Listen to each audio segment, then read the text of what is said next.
병원 진료날을 기다리는 동안은 그렇게 힘들었다.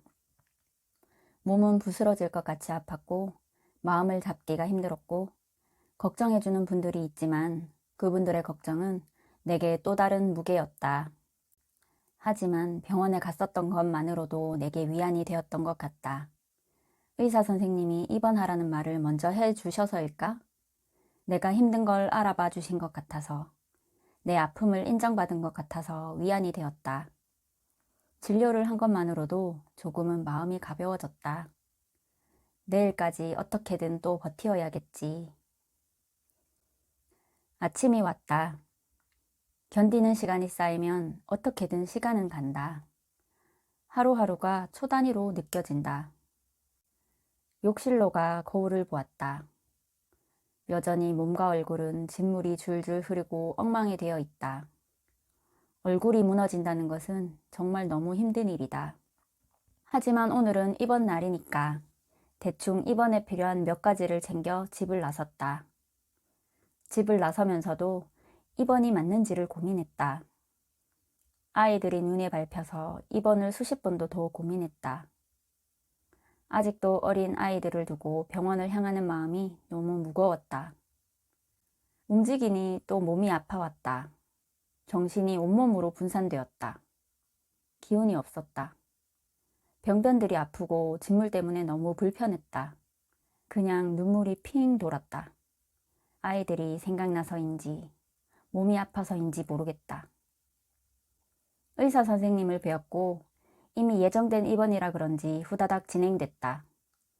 입원실이 있는 층에 와서 혼자 문진을 했고 직접 뭔가를 적었다. 병실을 정해주셨고 혼자 입원실에 걸어 들어왔다. 왠지 입원은 많이 아파야 될 것 같은데 난 많이 아픈데 내 발로 걸어 들어오는 건 또 이상하다. 간호사는 시트 위에 가운을 놓고 나만 남긴 채 커튼을 드리웠다. 환자복을 입으니 환자 같아졌다. 그 전에도 환자였지. 그냥 혼자 멋쩍어서 쓴웃음을 지었다. 입원실 간호사 선생님들과 문진할 때가 떠올랐다. 내 병변들을 보여줘야 했다. 눈을 피했다. 팔을 걷어 보여주었고 얼굴을 보여주어야 했다. 부끄러웠다. 그냥 이런 내가 한없이 작아지는 거였다. 드리워진 커튼을 걷고 싶지 않았다. 그냥 침대에 누웠다. 천정의 불빛만이 날 보고 있다. 그냥 마음이 편했다. 그 시간도 잠시 병변 통증이 심해 진통제를 요청했고 엉덩이 주사를 맞았다. 벌써 식사 시간인가 보다. 밖이 소란스럽다. 난 식사를 할 수 있기 때문에 링게를 달지 않았다. 식판은 하얀 가운을 입으신 조리사 선생님께서 가져다 주셨다. 식판을 받아 들었는데 괜히 울컥했다. 아이 출산을 위해 입원한 것 빼고는 입원은 처음이다. 평소라면 치료 음식을 먹어야 할 때인데 알록달록하고 따뜻한 밥과 국을 받으니 코끝이 찡해왔다. 갑자기 배가 고파왔다. 식사 후 간호사 선생님이 가져다 주셨던 약을 먹었다. 스테로이드와 항히스타민제, 소화제들이다. 그리고 내가 챙겨갔던 영양제들도 챙겨 먹었다. 그대로 누웠다. 잠이 온다. 먹은 약 기운 때문인지 부른 배 때문인지 통증이 많이 줄어서인지 혼자 남겨져 있으니 아이들 생각이나 눈물이 핑 돌았다. 엄마가 미안해. 저녁 식사가 올 때까지 잠들어 있었다. 식사를 배식하는 소리에 잠이 깼다. 얼마 만에 단잠이었는지 모르겠다. 다인실이라 사람들이 왔다 갔다 하고 말소리들이 들렸지만 날 깨우진 못했다. 기절했었던 건지 너무 피곤했었던 건지. 식사는 너무 맛있었다. 치료식이 아닌 것만으로도 진수성찬 같았다. 남김없이 다 먹고 식판을 치우려고 일어나는데 그러고 보니 아까 점심 먹은 식판을 치우지 않았는데 누가 치워주신 건지 모르겠다. 간호사 선생님께서 치료실에 9시에 가도록 안내했다. 진료가 모두 끝난 밤 9시에 치료실엔 누가 있을지 뭘 하는 건지 궁금했지만 전달해 주신 간호사 선생님이 자세히 알 것 같진 않아서 물어보진 않았다. 양치질을 했고 그때서야 내 침대 주위를 둘러보았다. 6인실이었는데 내 침상 양쪽으로 침대가 있었고 왼편엔 여자아이가, 오른편엔 아주머니 한 분이 마스크를 쓰고 계셨다. 그리고 맞은편엔 커튼이 내려진 2개의 침상과 비어있는 침상 하나가 보였다. 다들 어디가 아파서 여기 와 있는 걸까? 그 생각도 잠시. 자리에 누우니 또 아이들 생각이 난다. 엄마가 건강해야 너희들이랑 놀아주고 웃는 모습을 보일 텐데. 또 눈물이 핑 돌았다. 8시 50분쯤 피부과 진료실을 가기 위해 일어섰다. 9시가 다 되어가는 병원은 캄캄하고 사람들도 거의 다니지 않는 곳이었다. 대학병원이라 병실에서 치료실까지 가는데 한참을 헤매었다. 치료실 쪽이 너무 어두워서 정말 밤 9시에 오라고 한 게 맞는지 겁이 났다. 갑자기 겁이 났다가 또 웃음이 났다. 가는 동안 아무도 만나질 않았지만 아마 이렇게 어두운데 누군가 나를 만났다면 내 얼굴을 보고 상대방이 더 놀랐을 것 같다. 문틈으로 빛이 새어나오고 있어 치료실로 들어갔다. 어린 여자 인턴 선생님이 계셨다. 냉스포를 하기 위해 불렀다고 하셨다. 그리고 사진 촬영을 해야 한다고 했다. 사진 촬영? 병변을 찍는 건가 보다. 먼저 촬영부터 한다고 하시며 치료실 뒤쪽에 있는 안쪽 방으로 나를 데려가셨다. 그리고 팬티를 제외한 모든 옷을 탈의하라고 하셨다. 네? 흠칫 놀라니 얼굴은 몸과 같이 안 찍는다고 하신다. 그래도 머뭇거리고 있으니 말씀하신다. 불편하신 건 알아요. 하지만 촬영을 해야 해요. 여긴 아무도 안 와요. 걱정 안 하셔도 돼요. 일부러 늦은 시간에 오시라고 한 거예요. 절대 유출되거나 하지 않아요. 연구에 쓸 거예요. 5분 뒤에 올게요. 라는 말을 남기고 여자 선생님은 사라졌다. 멍했다. 상황 판단이 안 돼서 멍하니 서 있었다. 준비되셨어요? 밖에서 소리가 났다. 아, 잠깐만요. 옷을 벗고 있었다. 그 시간은 어떻게 지나갔는지 모르겠다. DSLR 카메라는 가벼운 서투음을 냈고 눈이 나빴던 나는 안경을 벗으니 아무것도 보이지 않아서 안 보이던 게 한편으론 위안이 되었던 것 같기도 하다. 팔을 벌리고 서서 많은 컷을 촬영했고 내 방향을 돌아서 모든 부분을 촬영했다. 얼굴도 골고루 찍는 것 같았다. 머릿속에 의학 드라마에서 봤던 세미나 장면이 떠올랐다. 나이, 병명, 치료에 어떤 처치를 했는지 거기에 대한 의견들을 나누는 그런 세미나. 거기에 내가 이런 모습으로 서 있는 거구나. 애써 담담해지려고 했다. 어차피 그 자리에 없을 테니 그 부끄러움까지 감당하고 싶진 않았다. 촬영이 끝나고 얼굴부터 전신에 냉스포를 해주셨다. 그것도 부끄러웠다. 그리고 추웠다. 히터를 올려주셨지만 그래도 추웠다. 고생하셨습니다. 여자 선생님이 경쾌하게 인사를 건네셨다. 감사합니다. 병실로 돌아오는 길은 갈 때보다 더 깜깜해져 있었다. 아이들은 잘 있나? 또 아이들 생각이 났다. 핸드폰을 몇 번이나 들여다보았다.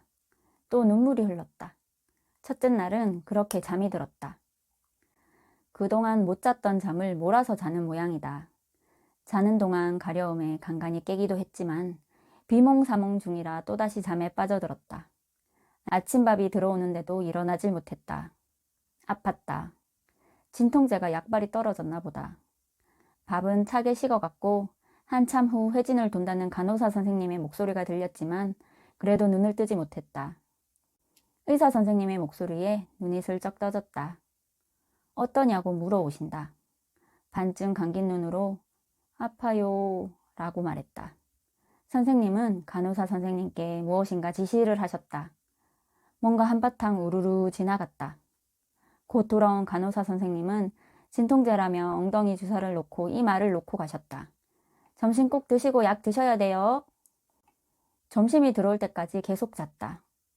진통제 덕분인지 점심이 들어올 때는 눈이 떠졌다. 이틀째는 밥 먹을 때 빼고는 계속 잠만 잤다. 어찌나 잠이 오던지 밤 9시 치료실을 가기 전까지도 계속 잠에 빠져 있었다. 둘째 날은 첫날보다 순조로웠던 것 같다. 내 마음이 순조로웠던 것 같다. 다 내려놨다. 연구든 뭐든 그냥 낫는 데 집중하자 라고 생각했다. 잠을 많이 잔 덕분인지 약 덕분인지 병변에 진물이 많이 말랐다. 그리고 딱지가 생기기 시작했다. 몸에 냉스포를 하면서 선생님께 말씀드렸다. 내일부터 냉스포는 직접 하겠다고 말이다. 여선생님은 공부한다고 집에 못 간 지 한참 되었다고 했다. 치료실을 나와 병실로 돌아오면서 양쪽에 있는 방들의 이름표가 보였다. 어두컴컴한 복도지만 방문 틈 아래로 빛이 새어나오고 있었다. 이 방의 주인이 되기 위해 저 선생님도 열심히 공부하고 계시나 보다. 둘째 날 낮에 잠을 너무 많이 자서 밤엔 잠이 안 올 줄 알았다. 기우였다. 가려워서 병변을 긁으면서도 얼마나 잤는지. 아침에 밥 들어오는 소리에 눈이 떠졌다. 짧은 손톱 아래가 진물과 딱지로 가득했다. 3일째는 딱지가 많이 생겼다. 진물이 말라간다는 소리다. 가려워서 긁다가 딱지가 떨어지면 진물이 나기도 했지만 스테로이드를 쓰고 있어서 굉장히 빠르게 진물이 말라갔다. 3일째는 통증도 많이 줄어들었다. 진물이 마르면 통증도 줄어든다. 계속 진통제 주사도 맞고 있었고 식사도 세 끼 다 따뜻한 음식으로 맛있게 먹었다. 처방해 주신 약도 챙겨 먹었고 내가 챙겨간 영양제들도 열심히 먹었다. 그리고 아침, 점심, 저녁 냉스포도 열심히 했다. 온몸을 혼자 다 하려면 시간이 많이 걸렸다. 한 번에 다 하면 체온이 너무 많이 뺏기기 때문에 부분 나누어서 해야 했다. 청소하러 오셔서 드리워진 커튼을 걷다가 상의를 탈의한 등을 보고 얼른 커튼을 닫는 소리가 났다. 혹시나 병원 생활이 지루할까 싶어 챙겨온 책을 볼 시간이 없었다. 밥 먹고 냉스포하고 자고, 밥 먹고 냉스포하고 자고, 밥 먹고 냉스포하고 치료실 가서 촬영하고 나의 일과였다. 3일까지 잠이 그렇게 많이 왔다. 겨울잠을 자는 것 같이 밤이고 낮이고 잠만 잤다. 4일째 아침엔 밥 먹기 전에 눈이 떠졌다. 일어나서 깜짝 놀랐다. 짧은 손톱 밑에는 딱지가 가득 차 있고 시트에는 얼마나 많은 딱지가 떨어져 있는지 자는 동안 엄청 긁은 것 같았다. 다행히 상처는 크게 많이 안 나 있었다. 새벽에 간호사가 점검하러 들어왔다가 나갔는데 민망해졌다. 매일의 일상대로 밥 먹고 냉스포하고 약 먹고 쉬고의 반복이다. 입원하니 확실히 치료를 위해 집중할 수 있었다. 일하는 것도 집안일도 아이들도 신경 쓰지 않고 쉼에 집중했다. 4일 지났을 뿐인데 내가 봐도 정말 많이 나았다. 다른 생각하지 않고 치료에 집중했고 푹 쉬었다. 주는 밥 맛있게 먹고 좋은 생각만 했다. 나을 거라는 긍정적인 마음을 가득 채우려고 애썼다. 영양제로 약을 쓰는 것에 대해 부작용을 대비하고 치유를 도왔다. 아이들이 저녁에 나를 보러 온다고 했다. 엄마랑 신랑이랑 아이들이 저녁 시간에 왔다. 오랜만에 보니 얼마나 반갑던지. 아직 말도 못하는 우리 둘째는 나 없는 동안 무슨 생각을 했을까? 엄마 아파서 병원에 있다고 했더니 엄마 안 찾고 잘 놀았다고 했다. 아이들과 신랑이 집으로 가고 나는 다시 치료실을 찾았다. 마지막 촬영을 위해서였다. 더 오래 걸릴 줄 알았는데 생각보다 정말 빨리 호전되었고 몸의 딱지도 거의 떨어졌다.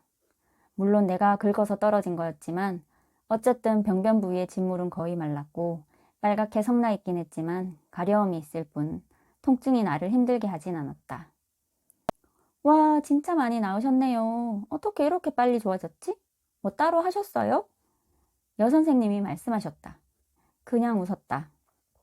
셋째 날부터 담당 의사 선생님도 정말 많이 나았네요. 라는 말을 하셨는데 치료를 위해 뭘 했냐 물어보진 않으셨다.